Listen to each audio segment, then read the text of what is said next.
Oh yeah, we were supposed to remind you. I just started the recording, so I'll just say that again. My name's Jill Harrison. I'm Associate Professor of Sociology here at CU, and I'm in the Associate Chair for Undergraduate Studies, which means that I have a bunch of responsibilities for helping to oversee our undergraduate program, helping to decide what courses we're offering, when we're scheduling them, all of that stuff. But much more fun and much more important is getting to share with undergraduates what I love about the sociology major, sociology minor, and sociology courses in general. And oh, I love the photo of Max who just joined us. That's pretty incredible. Welcome, Max. Max the hamster or guinea pig. So we've been organizing one of these events every semester to share with undergraduate students what some of the nuts and bolts are about the sociology major, the sociology minor, what some of the different things are that you get to do through the sociology program, such as internships, certificates, who would advise you, how to access them, the honors program, which is very cool. So we're going to talk about all of that tonight, and I've got a handful of my favorite colleagues here to share some of those different activities with you.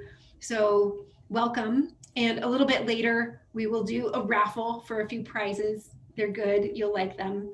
But first, I just want to say a word or two about myself so you know who I am. In addition to what I've said so far, one other way in which you might interact with me is that I teach undergraduate courses in environment and society. So I'm an environmental sociologist. I'm really interested in doing research and teaching on ways to better understand the environmental crises that we face in the world today. And I use the plural term crises to convey the fact that not everybody experiences environmental problems in the same ways. In fact, there are major inequalities that exist in the world in terms of exposure to environmental hazards, access to environmental amenities like open spaces and trails and parks. And so my work is really focused on describing those environmental inequalities or environmental justice. You're going to be hearing a lot about that term in the coming months with the incoming Biden administration. They're putting a lot of attention on environmental justice. And I do a lot of work to explain why those problems are so persistent, and also identifying ways that the government in particular and social movements can help to ameliorate or redress or reduce those inequalities and those injustices that disproportionately burden communities of color, indigenous communities, working class communities, and other marginalized groups in our country. So my interest is in fighting for a more equitable world in terms of the environment, and I do that through my work. So that's just a little bit about me. I think I will hand the mic over to Michael Lynn, who is our primary undergraduate advisor for sociology. And then he'll hand the mic off after a few minutes to his colleague, Laurel Eisler, who has just joined us as a sociology advisor here at CU. Wonderful. Welcome, everybody. It's really nice to be with all of you. And what I'm going to do is give you like a little overview of the sociology major, the minor, show you some things that are connected within the major, various things that others will be talking about as we move along. So I'm going to do a share screen and start off with the sociology website, which we will put the link to this in the chat later on, along with my email and Laurel's as well too. And we can start off here. So this is a great website to bookmark because there's links to a lot of good things. So number one, if you haven't seen the video, this is a really nicely produced little 2-minute video. Why study sociology at CU Boulder? It'll be well worth your time. I suggest that you watch it if you haven't already. And then a little bit about sociology and what you can expect to learn from studying sociology. And then there's links on here. Again, I won't be talking about all of these, but just to highlight a little bit, I'm going to be going through the degree program, declaring the major and the minor as well. Internships, that'll be coming up later on. Honors will be coming up later on. Certificate programs, education abroad, Laurel will talk about in a few minutes when I'm done here. Connections with sociology and education abroad. So let's hop to nuts and bolts. And again, I'm not going to do a totally deep dive, but just an overview and then highlight a few things that you might want to think about, especially if you're doing a, say, a double major or some other things. So the major requirements in sociology are pretty straightforward. It's 36 hours minimum, so that would be 12 3-credit classes. All Soc classes are 3 credits, except for the internship, which can be variable, and Glenda will talk about that later on. There are 4 required classes. Intro, that's a good one to get done sooner rather than later. We have statistics, SOCY 2061, classical theory, and then research methods. So the way to think about this is before you can do theory, you have to do the intro class. Theory is open to sophomores and above that have completed intro at a minimum. And then statistics has to be done before you do research methods. Research methods is typically done in junior year, although technically you could do it any semester along the way. So of the 36 hours, 12 hours are required classes. And then you have a minimum of 24 hours down here of electives. You have to do at least 15 hours of upper division. Most of those are done in junior, senior year with some exceptions. And then when you're first starting off, you can play with some of the lower division electives, the 1,000 and 2,000 level. So that's how it fills out. Within the electives area, there's essentially, along with some kind of hybrid classes that draw from different areas, about 5 different areas of classes that are offered. We have sex and gender, population and health, environmental soc, criminology, and race and ethnicity. So again, you'll find some classes that fall squarely into those areas and some that draw from various areas.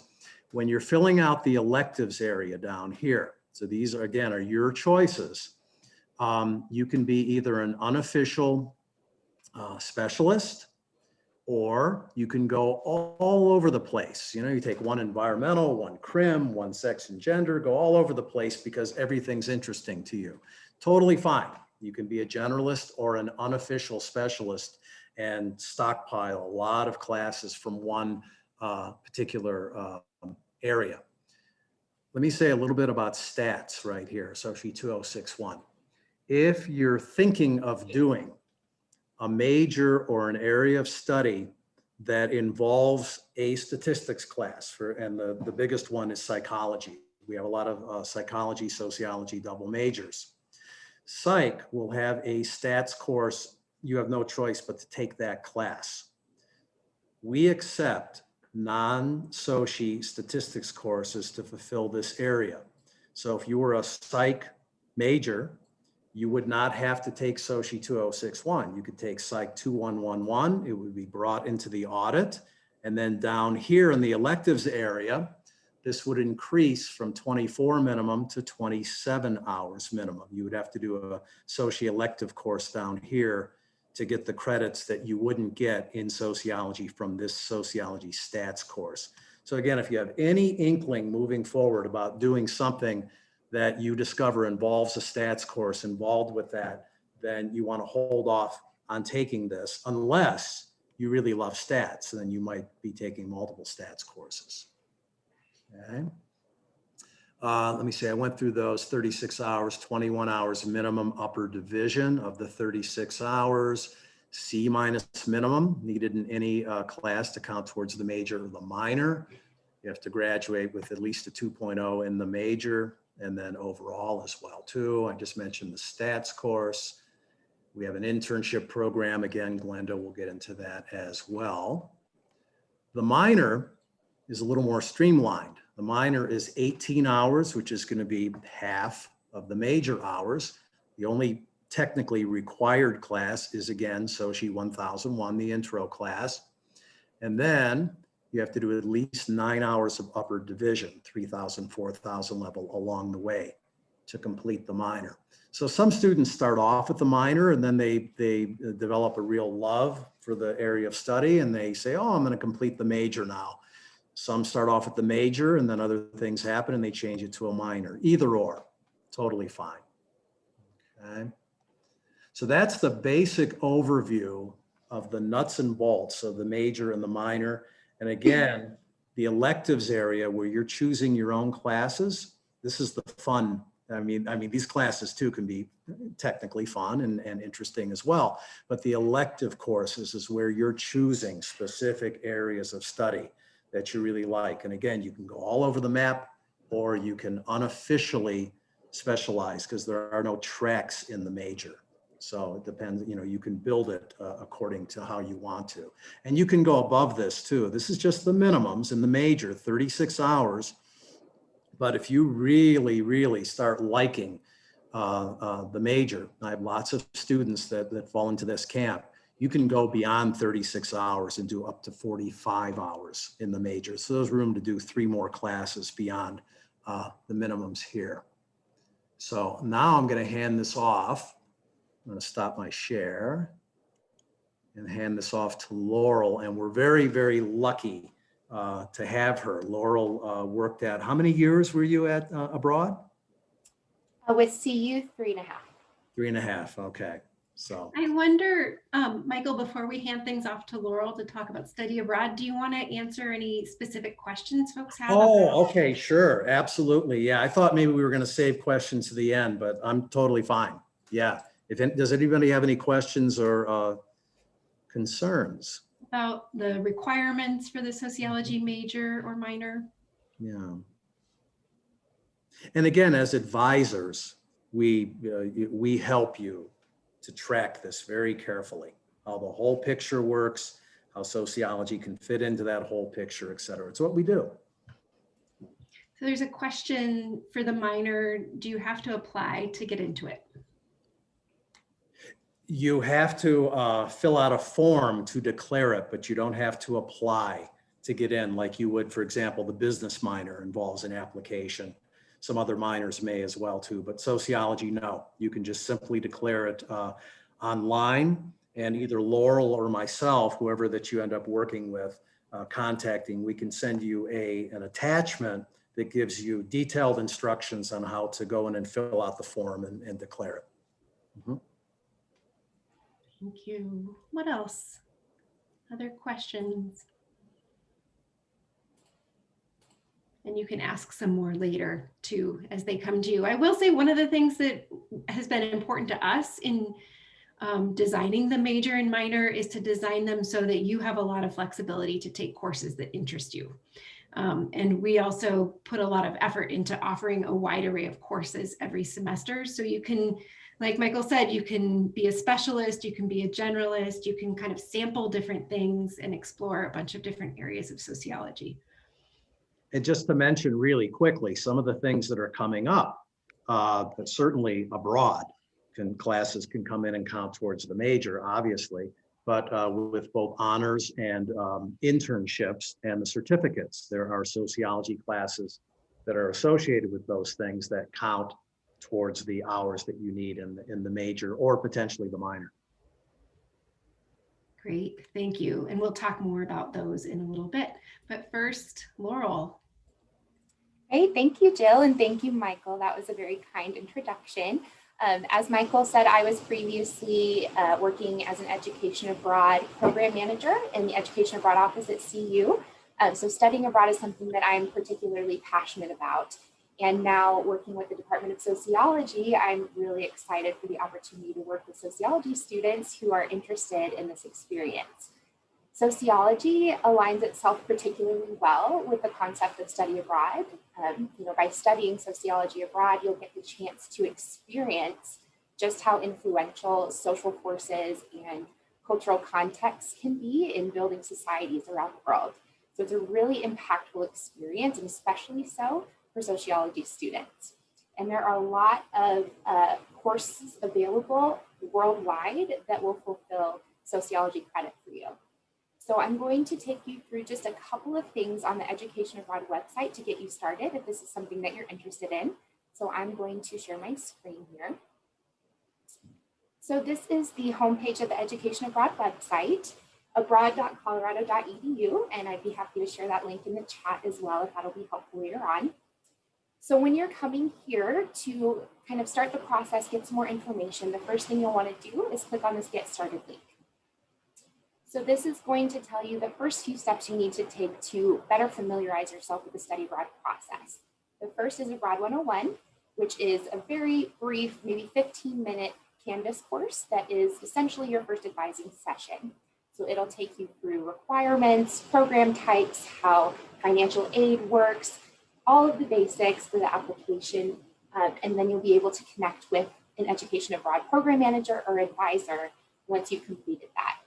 And it'll give you a little step here to explore some programs as well, but you can also just go straight to meeting with somebody after you do the Abroad 101. And you can find the appointment links on this Contact Us page. So if you don't know where you want to go, or you have multiple regions of the world that you're looking into, you can schedule a global advising appointment. If you've narrowed it down and you're like, I know I want to go to Spain, or I know I want to go to Italy, you can scroll down here and schedule an appointment with the appropriate staff member. So that's really nice. I'm going to take us back to the home screen here and show you a couple more resources. So the first is on this banner here, COVID-19 information on education abroad. We all know the circumstances we're in right now, but how they're impacting study abroad programs is kind of a question mark for a lot of folks. So here you can get information that is updated regularly about the status of programs, the health and safety program or protocols that are being put into place, and more information about what studying abroad looks like during a pandemic. So that's a very helpful page here. And then the last thing I want to show you, if you click on this major minor guides link, you will find a sociology guide that was specifically created for sociology students to get you started on the planning process. And so one thing that I would recommend to you from an advisor standpoint is to save some of your gen ed classes to take abroad. Those are very easy to find, but also your upper division sociology electives. You can find those all over the place abroad. So just thinking ahead to when you might possibly study abroad, have that in mind so that you have an easier time transferring the credit that you take back to CU. So those are the basics. I will say, just really quickly, there are some popular programs among sociology students. Florence, Italy is a destination that a lot of sociology students tend to study in. There's some very interesting coursework offered there, but really you can go just about anywhere. So if this is something that is interesting to you or something that you're excited about, please do feel free to talk with Michael or with me about this. I think that we both are on the same page about how we feel about the value of this experience. I don't want to speak for Michael, but I know that we've had these conversations and he is a big champion for study abroad. So we would both be more than happy to talk with you about this. I'll go ahead and stop my share and hand it off unless there are questions. Thank you, Laura. I have a really quick question. So if I'm double majoring in sociology, this might be a question more specifically for like my counselor, but how would it work if you were like in two separate schools? Like if I'm like in CMCI and the sociology school, would I still be able to take courses in from both of those schools? Absolutely. You can find CMCI courses abroad. It will depend on which degree requirements you're looking to fulfill. Some are easier to find than others. I know strategic communication specifically is more difficult to find abroad, but you can talk with the Education Abroad staff to find CMCI coursework on the programs that are offered. Thank you. You're welcome. I'll just throw in one thing too. It really depends when students are planning, thinking ahead to go abroad. it's important to meet with your advisor or advisors to get an overall picture and see how much potential flexibility there is. Some students discover, oh gosh, I've got 12 hours that can be practically anything based on how everything adds up. And that can paint a very different picture for your experience. So it's always good to have that sort of looked at carefully first, and then you can look at specific programs as well. Any other questions on advising, on the major or minor requirements or study abroad?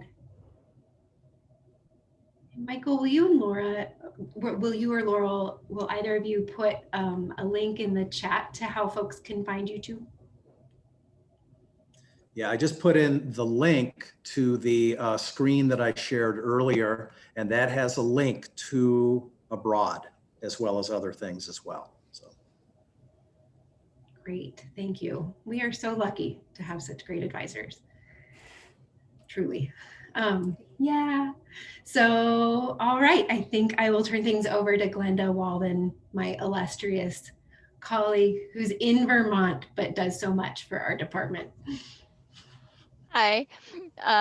As Jill said, I'm Glenda, and I'm an instructor in the department, which means I get to spend all my time teaching, which is my real joy. So I teach deviance and self classes and drugs in US society and sexuality. I know I need a rock and roll class so I can have the trifecta, but not yet. I pretty much teach what is needed to that's anywhere near my wheelhouse. And I love it. So undergraduates and working with undergraduates are really my joy. And as part of that, I coordinate the internship program. And I'm just going to put a couple of links up right now so that you can get those in the chat and get those out of the way. Let me give you some information about our internship program, which I really love working with. My computer's working a little slow tonight. Sorry about that. So just to think about what internships are and why you may want to consider working one, most internships are unpaid, sadly. So they do require some time and energy expenditure that is not compensated monetarily. However, there are other benefits to engaging in an internship while you're an undergraduate. It gives you an opportunity to explore possible career paths. Now, I would say there are some people who take on an internship and their career discovery is, oh my gosh, I thought this was going to be my life. You know, they're set up to go to law school. They want to be lawyers when they grow up. They intern with a legal firm and are like, nope, thanks, see ya, right? So sometimes the answer is they explore something and they now say, well, what else can I do with my sociology major? And the good news is tons, right? So getting this internship experience can be a great way of finding something that becomes your lifelong passion or your passion for the next few years, or you thought it was going to be and turns out it isn't. So it also, if it turns out that it is something you decide you do want to do in your next steps, this can be a possible entry into a career. Some of our students have wound up getting jobs with the organizations they work for, or getting such brilliant letters of recommendation that it really opens doors in another organization for them on their next steps. It's a great opportunity to get work experience in your undergraduate years and skill building, which shows up really nicely on your resume. In fact, one of the assignments that you'll do for the course itself is you will get a resume revamp with career services. So you'll utilize their resources and you'll get your resume up in shape for whatever you want your next steps to be, incorporating and highlighting your internship experiences and contributions. So you'll walk away from the class with something that will support you in your next steps. You do a good job at your internship position and you get a great letter of reference from a supervisor who's not just an instructor or a professor, but who has actually supervised you in a work environment. And that can be really valuable as a reference for opening doors again in jobs. We will write in the course, we do write a sociological analysis of your internship experience and or organization. So you get, if you were going to graduate school next, we could work on that paper as a possible writing sample, or law school, or anyone that's asking for a writing sample. So if you, again, the course is designed so that the academic work isn't busy work, that it's actually forwarding you and supporting you in your next steps. And you can get upper division sociology credit towards a major or a minor, a maximum of 6 units and a minimum of 3. So who's eligible for internships? You, by the time your internship begins, so the semester that you're enrolled, you would need to be at least a junior class standing at the time of the internship, with a minimum GPA in the sociology classes and in overall of 2.0. Now, you don't need to necessarily be a sociology major or minor to get an internship through this program if you are a participant in the Care, Health, and Resilience Certificate Program, the Social Innovation Certificate Program, or the Animals and Society Certificate Program. And in the chat, I did put a link to our place on our website that has more information about those certificate programs. And then another requirement or precondition for being in the internship course is that you have earned a C or higher in, for majors and minors, the intro course and 1 upper division sociology course, and for the certificates, the C or higher in the core certificate class.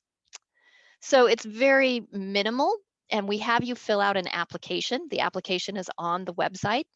And the application isn't designed to weed you out. It is just our paperwork for ensuring that you meet those minimum requirements. And that's all we're doing, is getting a good paper record that you meet and those are the requirements of the College of Arts and Sciences.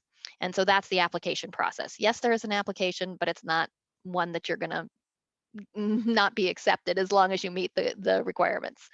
The fields that we place people in are various. We have some research assistantships working with professors, and in not just in the sociology department, but also in some other departments. Students have gotten sociology internship credit working in geography research assistantships, as long as they put a sociological spin on their experience and on the topics. So we're not just limited to working with sociology professors. We have a lot of internship positions in criminology, in law, in politics and government. We place a lot of folks in human services, such as child welfare and probation, and numerous service organizations. We have some alternative high schools that we place interns with on a regular basis, in the health and mental health and physical health services field, and in various nonprofits. And these positions can range from working with clientele to working behind the scenes in event planning, fundraising, social media campaigns. So students work in a lot of different roles in their internships. We do have some interns who work in private industry. We've had marketing, PR, people working with entrepreneurial startups in the music and entertainment field. We had someone who interned at the Conan O'Brien show, and very often with independent music venues, and in HR and advertising. So really the fields, again, this is another area that we in sociology do our best to be as flexible as we can with you to support your education and your next steps. And so you will fill out a contract when you secure an internship position that tells me a little something about what it is you're going to be doing and how that serves your career and sociological interests. So pretty much, if you can justify the position in those terms, I will consider the position, even if it's not one of our organizations or doesn't look strictly sociological. I think there's plenty of room for what you want to do and what would support you. Again, I mentioned those sociology certificate programs, and to find out more about them, you can do so on the web, at this spot on the website. And these are some various fields that we have placed folks who are in the certificate programs. And you can see they are tailored towards those topics. So in the Care, Health, and Resilience certificate program, we tend to place those folks in hospitals and first responders and emergency management, crisis management. We've had several people who have worked with faith-based ministries because that was their career trajectory. And so they have done that for internships as well. Again, the social innovation folks tend to work with NGOs and startups and social entrepreneurs, those kinds of things. And so again, a variety of things at your disposal. Just some important details about the internship program. The course is offered in any of the sessions, fall, spring, and summer. We are currently taking applications for the summer session, which I have to say I kind of liked because we have arranged for the summer session to be so you think you don't have time and money for an internship, kind of an internship semester. We've arranged for the program to be taught entirely online and through the continuing education program that offers it very affordably. So you can take internship credits and you can be in any state in the United States, right? So you can take an internship in the state that you plan on living in after graduation and do your coursework online. And it's only $250 a unit with no campus fees and same price in-state students as out-of-state students. So if you are going to do an internship but you have time or money considerations, summer is my recommendation for when to do it. And again, you can earn up to 6 units, and the number of units is dependent on the number of hours you work. You can do those hours over all in one semester or spread them out over 2 semesters. The bare minimum of internship hours you need to work over the course of a semester is 90. And then again, more hours, more units. And the academic requirements are fairly basic and they are designed to support you in reflecting on your internship experience, getting the most out of it, and supporting you for next steps. Those are kind of the general things. For more information, you can find our FAQs at the website here. Some dates that are flexible, by the way. It'd be a good idea if you at least had your application and your intention to get an internship in the following semester in by this date. But if it occurs to you later and you're like, hey, this opportunity came up and I'm good to go, but it's after August 1st or whatever, bring it on. I am not too tied up to those due dates. Again, the application is a formality. It's available on the website for you to download. If you are wondering what organizations specifically you might intern with and how you would get in contact with them and start the process of applying for an internship, there's a document on that website as well called possible internship sites. So you can take a look at that and that will set you off in your search for internships. And again, if you have any, and this is just the process about the application, securing an internship position, and then filling out the contract. And then we get you enrolled in the class. And if you have any questions about that, you should feel free to email me at that email there if nothing on the website answers your questions. I think I see a question in the chat. Am I right about that? Did I see the chat blinking? Yeah, but I just dropped a link to the internship program page. That was just okay, perfect. I do want to mention, can I do Europe, Jill, real quick? Absolutely. Okay, cool. So this is another opportunity for you guys. It's different than an internship, but it is still hands-on experience. So the internship is a nice career path. And while you can be a research assistant on somebody else's project, if you're planning on going to graduate school, what really is great experience, especially if you're considering graduate school, is taking on your own research project. Again, a lot of effort, a lot of time. How are you going to make ends meet if you're spending all your time doing research? Well, the university has the Undergraduate Research Opportunities Program where you can get a grant to do your own independent research. And for this, you get a faculty mentor who guides you through that process of applying through the grant, of creating a research project that is your own device and conducting that research and writing up your results. So if you are interested in doing independent research, you should approach a faculty member that you would like to work with. This is likely somebody that you've taken a class with that knows you and knows your possibilities and that you feel comfortable working with, and approach them and see if they'd be willing to be your Europe advisor. I will say that the deadline has passed for this spring, but unfortunately it's a crazy early deadline for the following year. It's like a February deadline for summer or following year funding. So if you're going to be around for 2022, I would say start thinking about possibilities if this is something that looks interesting to you, and start thinking about what professors you might want to work with to explore research on your own.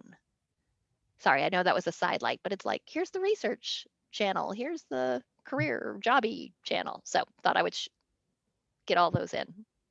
That's great, Glenda. And that actually dovetails nicely with what Lori Hunter is going to discuss. But before we move on to Lori, what kinds of questions do you all have for Glenda about internships, certificates, the Europe program? I kind of have a question as like a non-traditional student. I mean, I'm not between the ages of 18 and 23, 24. Would those kinds of things be available for like internship? Not necessarily the study abroad, the education abroad, but maybe that too. But just wondering if that's a possibility. Always. Yep. It's a Okay. strong possibility. And by the way, the non-traditional student who is an older student who probably has their own work experience previously as well is quite a find for these organizations. So Okay. they jump at that chance. Okay, thank you.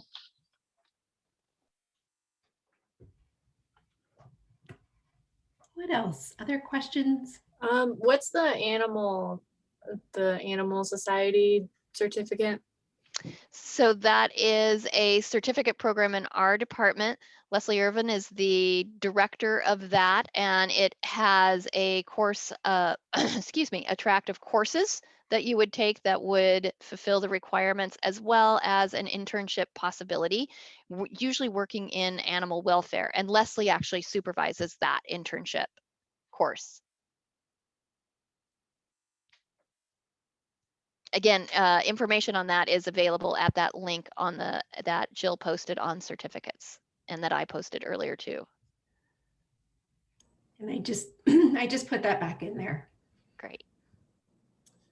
Yeah, Leslie Irvin is a faculty in our department, and she's a very nationally recognized expert in animals and society, and does all of her research and much of her teaching focused on human relationships with non-human species. Not just nationally recognized, but kind of like one of the people that started the whole field in sociology.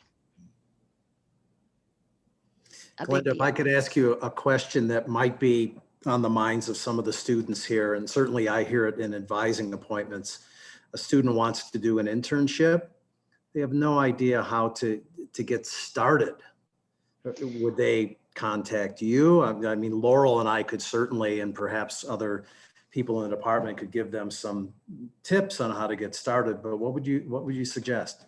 I suggest going to the website. So there's frequently asked questions that I hear all the time. And so that's the basics of everything you need to know. And then there's a document called Possible Internship Sites. It has some tips for contacting these organizations. It has the websites of all these organizations, where you basically go to the website and you click on volunteer or get involved, and then there'll be somebody to email or a little form to fill out and that kind of thing to start the process. So yeah, so tips and possibilities are there on the website in that document. But if you have an organization that you'd like to work with, contact them. I mean, go to the website and hit them up and see if they take, and sometimes you don't want to ask just for an internship, because some organizations have a very specific definition of intern that's very clinical. So you ask for volunteer or internships that they may have. Volunteer positions or internships. Great, thank you, Glenda. Sure. So I'd now like to pass the mic to my colleague, Lori Hunter, who is leading our undergraduate honors thesis program this year. So she can talk with you about what that means and how you might get involved in that. Thank you, Jill, and thank you to all my colleagues. And let me say, it's just so great to see you all here. I'm sitting here thinking, my, oh my, I wish these opportunities were around when I was at your stage in my own academic career, or maybe they were around and I didn't know about them. So I'm super glad that you're all here. So as Dr. Harrison said, I'm leading the honors program this year. And Glenda mentioned that Dr. Walden mentioned that that the UROP deadline has passed, but the honors thesis deadline has not. So if you're interested in doing some independent research during your time here at CU, this is another opportunity to do so. It's a little more restrictive in that there is a GPA requirement of 3.3, both sociology GPA and overall GPA. Let me say the application deadline is early April. I just put the websites in there. And what this entails is basically writing an independent research paper, but you're not totally on your own. You have a faculty advisor, you have me for support, and you have another faculty member who's outside of sociology. But what's super cool about it, a couple of things. One, it's also a course. So as Michael and Glenda have both said, you get credit for this. It's a 3-credit course in both your fall and spring semesters of your senior year.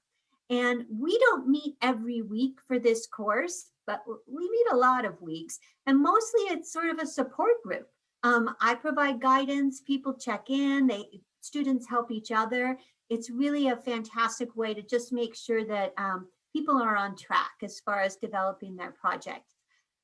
Excuse me, I wanted to give you some examples of the projects that students are working on this semester, just so you get a range of the ideas of the types of things you can explore. You could ask any kind of sociological research question you want. So if something has really piqued your curiosity during your time here, this is a chance to dig a little bit deeper.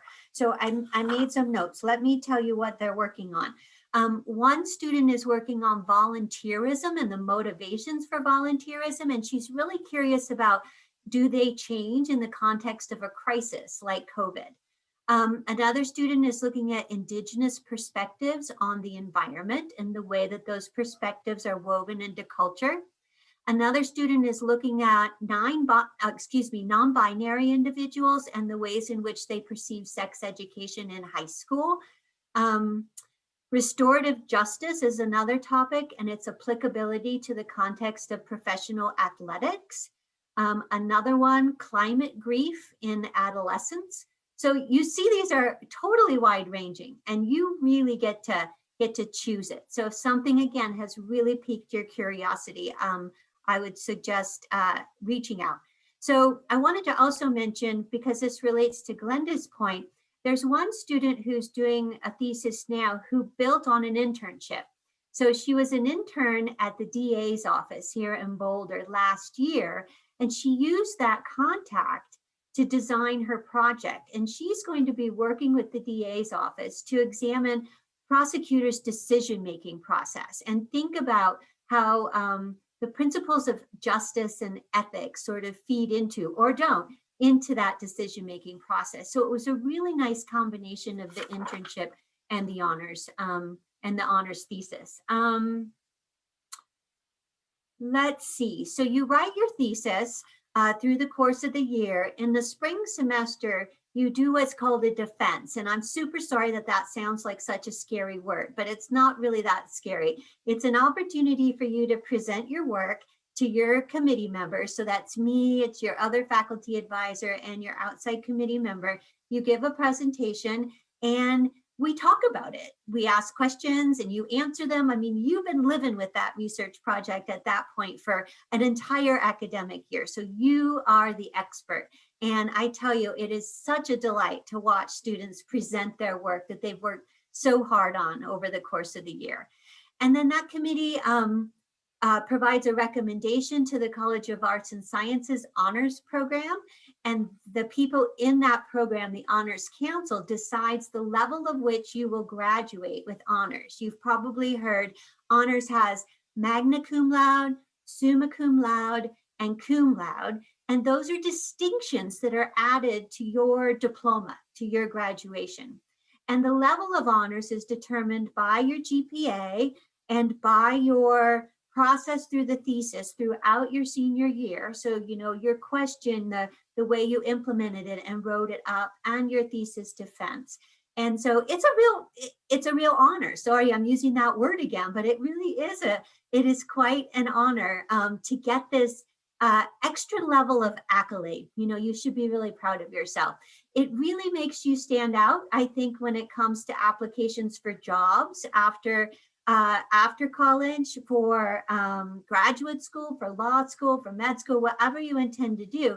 It's definitely a stamp that says, I'm curious, I'm capable, and you know, I can do this. So it really does set you apart. So that's what I have, I think, as far as the honors program. Is there anything I missed, Jill, Glenda, or any questions that y'all might have? I do want to say this.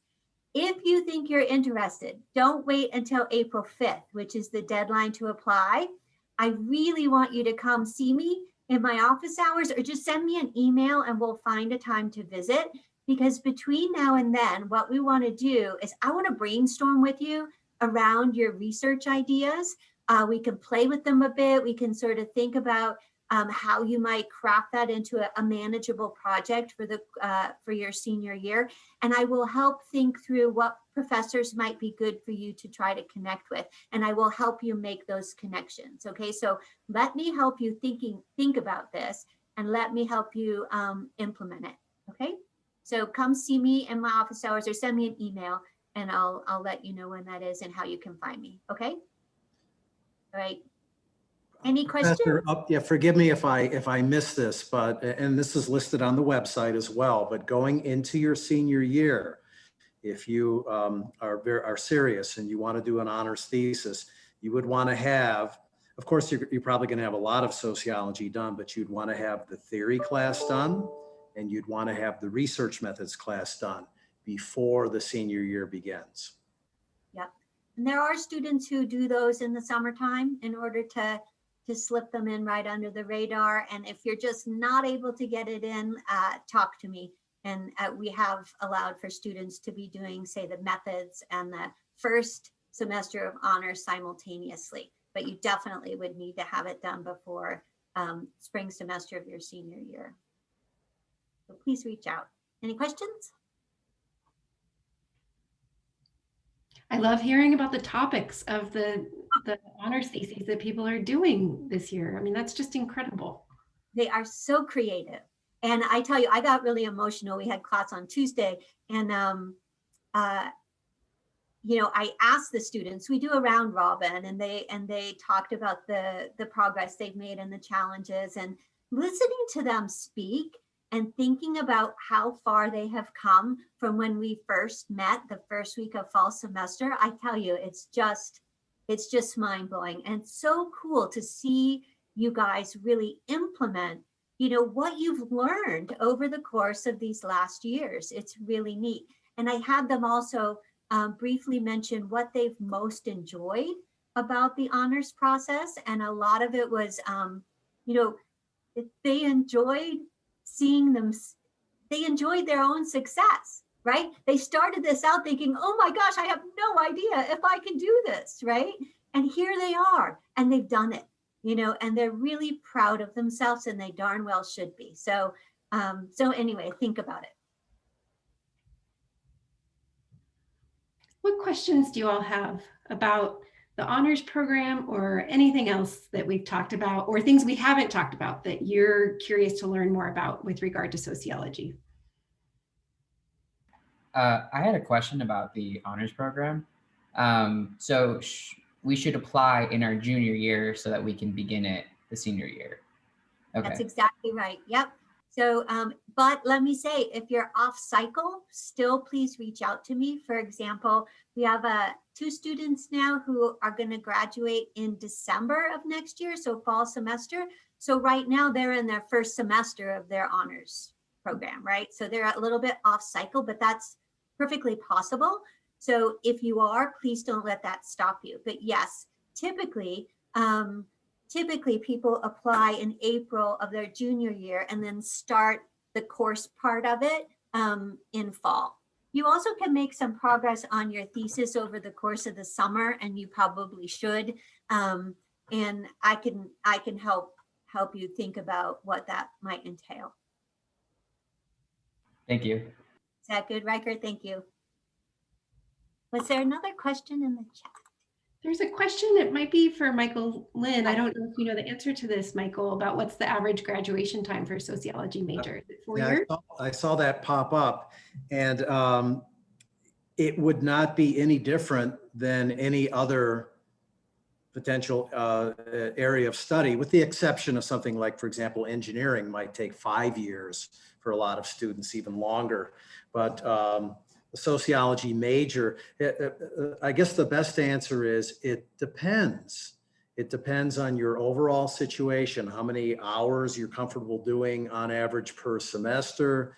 And then it just becomes like a puzzle, a little numbers game to figure out, okay, based on where you're at, what you need to do, here's how we can extend out and get a graduation date, so to speak. But certainly if everything's falling into place over time, 4 years, students can graduate with sociology. But again, it depends on what other stuff you might have going too, and how all the hours add up. But certainly it's not anything that would take longer than anything else.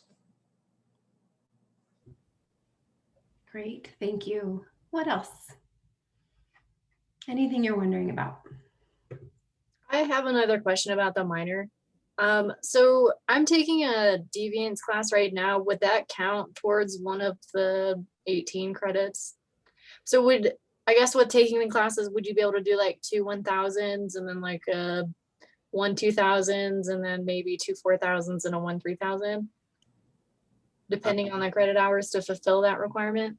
I'm happy to jump on that. And absolutely, all the things that you just laid out are possibilities. So what you do is you just look at the basic overall. You need 1001, that's 3 hours. So you have 15 hours left. And that 15 hours could be, as long as you have 9 hours minimum of 3000 or 4000 level, and any combination of 3s and 4s, you could do all upper division, but you do have room for a couple of lower divisions. So a lot of students that are starting off, they're declaring the minor in their freshman or sophomore year, for example, and they're not ready to take upper division yet. That's when they're taking the lower divisions, and those will slide right in. Okay, thank you. Sure.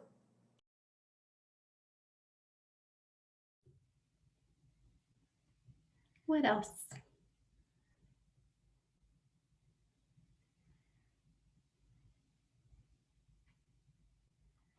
Well, I'm so glad that you all joined us. And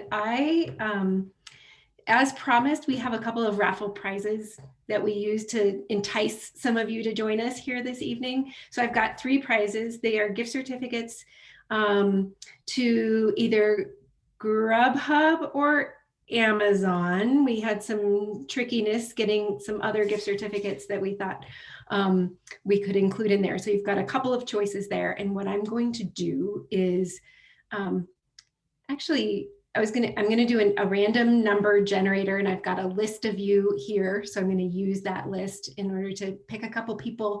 I was told that there may be a couple of other advising staff who have joined us. I know, Scott, you're here.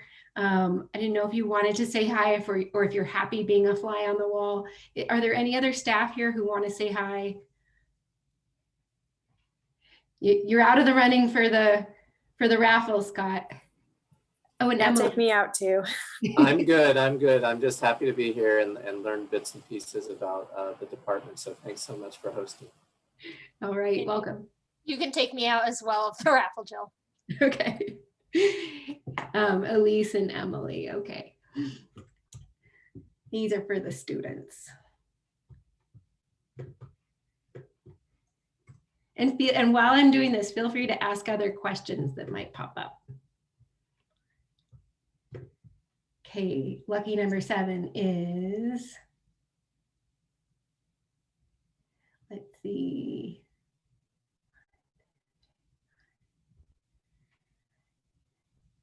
Juana Rocha, are you here? Yes, thank you so much. All right, I will email you to learn how I can get this. Woo! Okay, there's a couple more. Will Juana need to put her email in the chat for you to have? Yeah, Juana just, I happen to know Juana because she's in my class. Gotcha. Feel free to send me your email just again in the chat, and you can send it directly to me. Sounds good. Thank you so much. Sure. And I promise I'm not playing favorites. Next is Kimberly. Kimberly, how do you pronounce your last name? Correct. Correct. Okay, yeah, if you could send me your email in the chat, and then I'll let you know. Awesome, thank you. Yeah. All right, and the next one is Lauren Colhane. Are you here? That's me. All right. Yeah, Lauren, if you could just drop your email address to me in the chat. Yeah, there's bells and whistles happening. You just can't hear them all. All right. Thanks, everybody. Thanks for joining us. I'm happy to stick around and answer questions if anybody wants to talk. Otherwise, have a good evening, and we look forward to hearing from you and seeing you soon. Thank you guys for your time. Thank you. Thank you guys.